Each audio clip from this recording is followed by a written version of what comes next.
Bonjour, alors je vous retrouve pour un tirage au choix à 3 cartes. C'est une guidance qui va s'effectuer avec l'oracle du peuple animal de Arnaud Rioux et avec le tarot de l'animal totem de Lisa Robertson. Hop, c'est deux jeux qui je trouve fonctionnent bien comme ça sur le système de duo. Donc je vous laisse faire votre choix, le choix numéro 1, le choix numéro 2, le choix numéro 3. Vous pouvez vous référer au timecode dans la description de la vidéo pour accéder directement à la partie de la vidéo qui correspond à votre guidance. Alors pour les personnes qui ont choisi le choix numéro 1, hop, on va avoir la carte du griffon et la carte de la lune. Donc la carte du griffon, c'est celle-ci. Et la carte de la lune, c'est celle-là.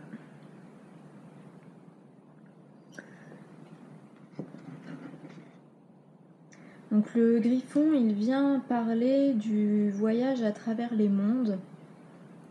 Donc au niveau de ce qui est visible, de ce qui est invisible. Il nous parle aussi de voyage dans au niveau du travail de l'ombre qu'on peut faire, au niveau donc de la rencontre que l'on peut faire avec notre propre ombre et nos démons intérieurs. Il vient donc nous apporter son aide pour ce travail-là.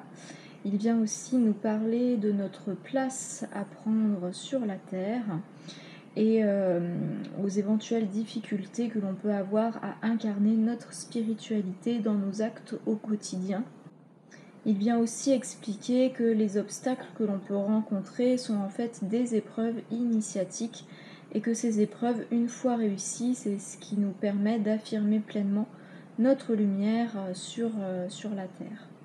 Donc il vient vraiment nous parler, le griffon, de ce lien qu'il y a entre les deux mondes, le visible et l'invisible, le ciel et la terre, le tangible et l'intangible. Il vient vraiment nous parler de tout ça.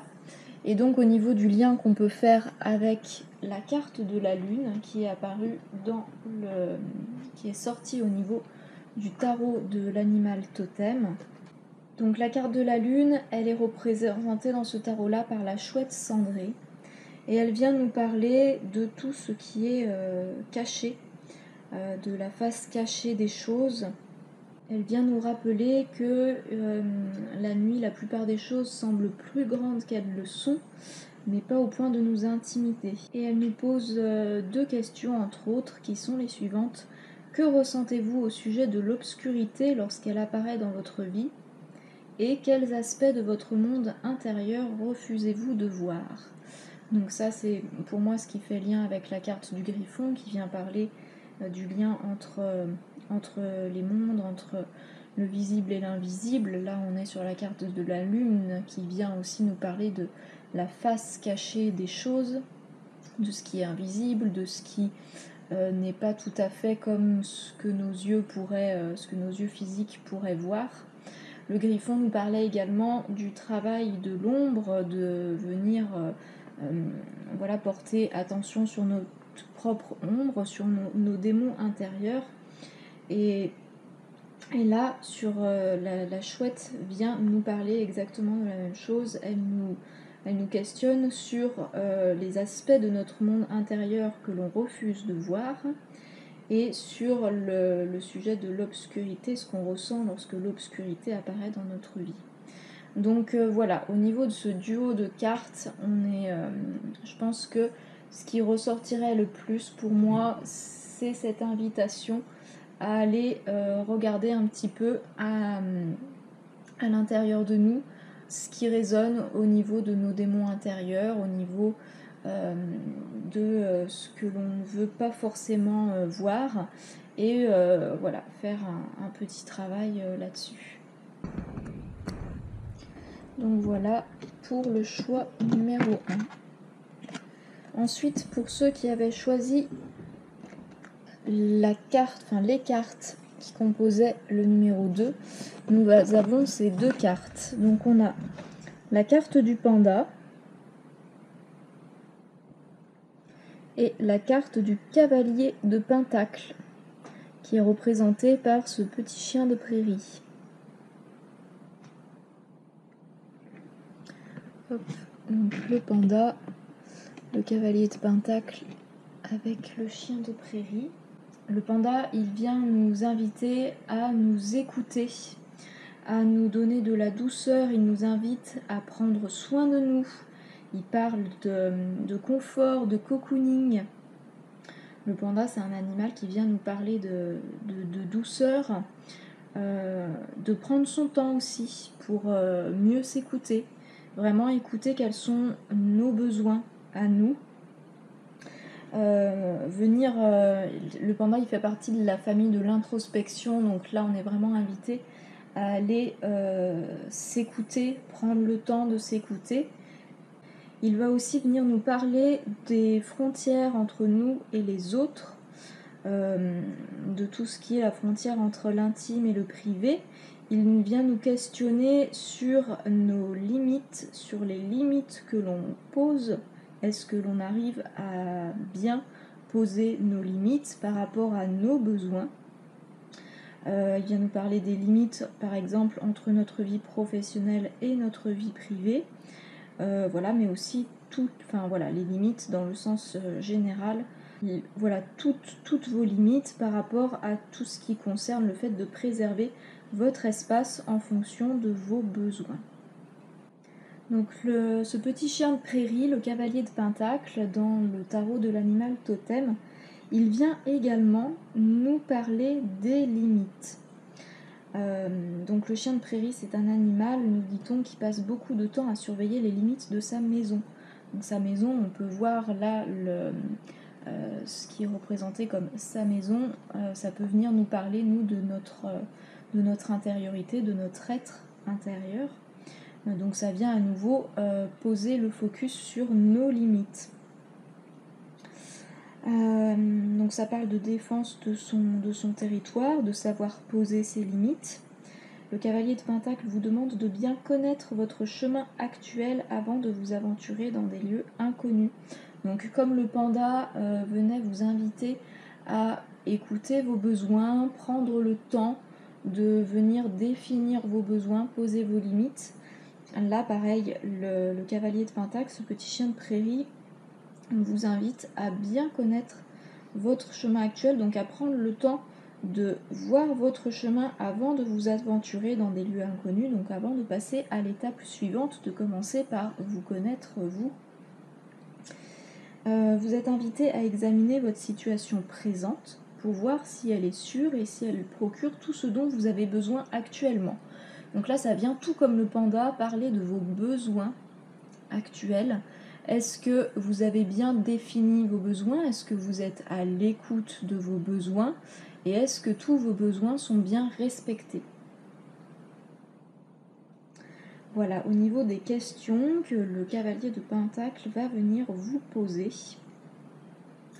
Il vient vous demander comment sont vos limites actuelles avec vos proches. Donc là, on est complètement en résonance avec le message du panda, qui parle donc des limites que l'on a et est-ce qu'on arrive à poser les limites dont on a besoin avec nos proches. Et en deuxième question, il parle de veillez-vous à protéger vos rêves et vos objectifs. Voilà les questions du chien de prairie, de ce cavalier de pentacle. Donc pour résumer, au niveau du message que peut donner ce duo, le panda et le chien de prairie comme cavalier de pentacle, ça va venir vous parler donc d'être à l'écoute de votre intériorité pour définir quels sont vos besoins, de voir si vos besoins sont bien respectés, sont bien comblés, de venir prendre soin de vous et de venir définir vos limites et poser vos limites. Voilà. Donc voilà pour ce choix numéro 2. Et enfin, on va passer donc aux personnes qui avaient choisi les cartes numéro 3. Hop. Donc, carte numéro 3, nous avons le faucon et nous avons le 9 d'épée.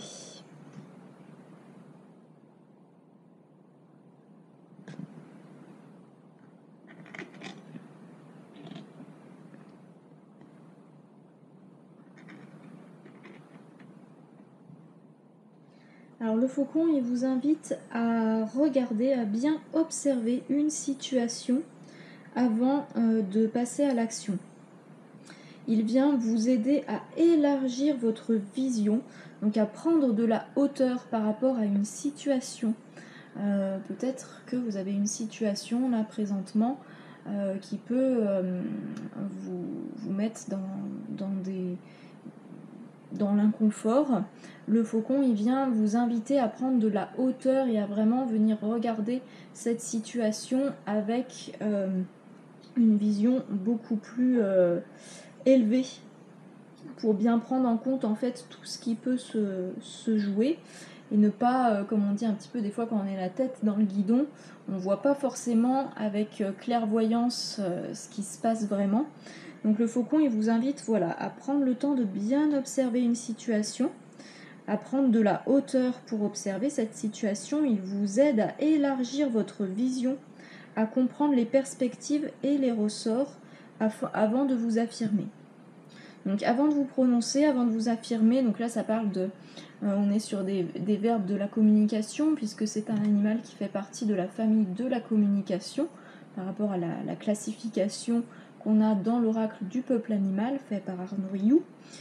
Donc on va avoir donc cette notion de se prononcer, de s'affirmer par la communication, et donc avant de faire tout ça, le faucon vous invite à d'abord venir voir un petit peu mieux, de changer votre regard, d'affiner votre regard sur ce qui se passe, sur la situation. Au niveau de la carte qui l'accompagne, c'est donc le 9 d'épée qui est représenté ici par un petit oiseau que moi personnellement je ne connaissais pas avant d'avoir ce tarot de l'animal totem, qui est l'engoulevent. Donc voilà, une belle découverte. Et donc le 9 d'épée, il vient venir nous parler de nos craintes, de nos angoisses, de nos cauchemars. Et il est représenté par l'engoulevent puisque c'est un petit animal qui, nous dit-on dans le livre, est très bruyant et qui empêche de dormir si on l'a à côté de sa fenêtre. Donc il vient un petit peu représenter cette petite voix qu'on peut avoir parfois dans la tête et qu'on va avoir du mal à faire taire, la petite voix de nos angoisses, de nos peurs, de nos stress, qui va sans arrêt venir nous parler de choses qui pourraient arriver, de choses très stressantes, d'angoisse, et qu'on a du mal à faire taire. Donc cette carte, elle nous parle de ça. Et donc on est invité, au lieu de s'imaginer des choses, à nous libérer de notre stress. Donc ce duo de cartes, le fait d'avoir ces deux cartes ensemble, pour moi ça vient donc vous parler d'une situation qui peut-être peut vous provoquer des angoisses, du stress. Mais ce 9 d'épée nous dit bien que là on s'imagine des choses. Donc en fait la situation qui peut stresser, qui peut angoisser, n'est pas forcément, donc vous dans votre vision, ça peut vous paraître comme à travers des lunettes qui déforment. Et le faucon vient vous inviter justement par rapport à cette situation-là à prendre de la distance, à changer votre point de vue, à changer votre manière de regarder cette situation pour en saisir en fait tous les tenants et les aboutissants. Et c'est donc ensuite l'invitation de l'engoulevent qui vous invite en fait à venir vous libérer de votre stress. Donc pour se libérer de votre stress, vous êtes aidé du faucon pour arriver à prendre cette distance, à regarder la situation avec un point de vue autre que celui que vous avez actuellement. Au niveau de la question que vous pose l'engoulevent, on a donc deux questions. Que disent vraiment les monstres dans votre tête? Donc là, ça vient parler de ces petites voix inconfortables. Et la deuxième question, pourquoi permettez-vous au stress et à l'anxiété de vous paralyser? Voilà, 2 petites questions sur lesquelles vous pouvez travailler, méditer pour avancer un petit peu plus sur tout ça. Voilà donc pour ce choix numéro 3.